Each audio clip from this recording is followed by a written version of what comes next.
L'iode est un minéral qui est contenu dans le sel essentiellement de cuisine, mais également dans toute l'alimentation, et qui est concentré par la thyroïde.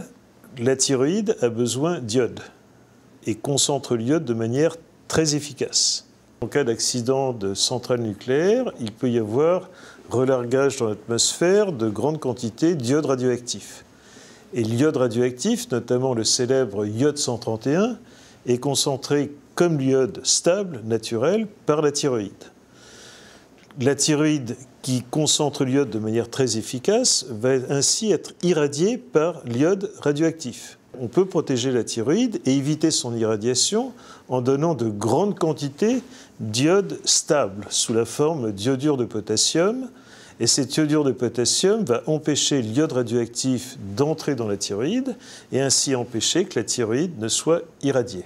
Alors l'efficacité de l'iodure de potassium est d'autant meilleure que cet iodure est pris au moment de la contamination ou quelques heures avant. Si on attendait que l'accident de centrale nucléaire ait lieu pour distribuer l'iode stable, à ce moment-là, on perdrait de précieuses heures qui ne permettraient plus de protéger complètement la thyroïde. C'est pourquoi les pouvoirs publics ont demandé à Électricité de France d'organiser cette prédistribution de l'iodure de potassium sous la forme de comprimés à toutes les populations qui habitent dans un rayon de 10 km autour de chaque site nucléaire en France. Et il faut protéger naturellement les personnes qui sont plus à risque, donc les enfants et les adolescents.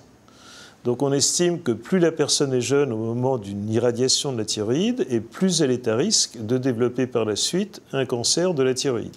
Plus d'irradiation de la thyroïde, donc plus de cancer de la thyroïde, et ainsi empêcher que la contamination atmosphérique ait des effets délétères sur l'organisme. En fait, il n'y a pas de contre-indication à la prise d'iode chez la personne qui en a vraiment besoin, c'est-à-dire chez l'enfant, l'adolescent et la femme enceinte. Les contre-indications chez l'adulte, ça peut être l'hyperthyroïdie ou bien des exceptionnels cas d'hypersensibilité à l'iode qui sont des phénomènes extrêmement rares. Il est inutile de prendre de l'iode en cas d'ablation de la thyroïde. D'abord, si l'ablation était complète, après thyroïdectomie totale, il n'y a plus de thyroïde, donc il n'y a plus de possibilité d'irradier la thyroïde. Et en cas d'ablation partielle, de lobectomie, on retire simplement un des deux lobes de la thyroïde. Le plus souvent, les personnes sont traitées par thyroxine et donc leur thyroïde est incapable de concentrer l'iode. Donc chez ces patients, il n'y a pas d'indication à prendre de l'iodure de potassium, même en cas de contamination atmosphérique. Alors, l'allergie à l'iode est un phénomène qui fait peur, mais une peur qui est souvent non fondée. Et il n'y a pas d'allergie à l'iode, élément naturel, sous la forme d'iodure de potassium ou d'iode radioactif, qui soit connue.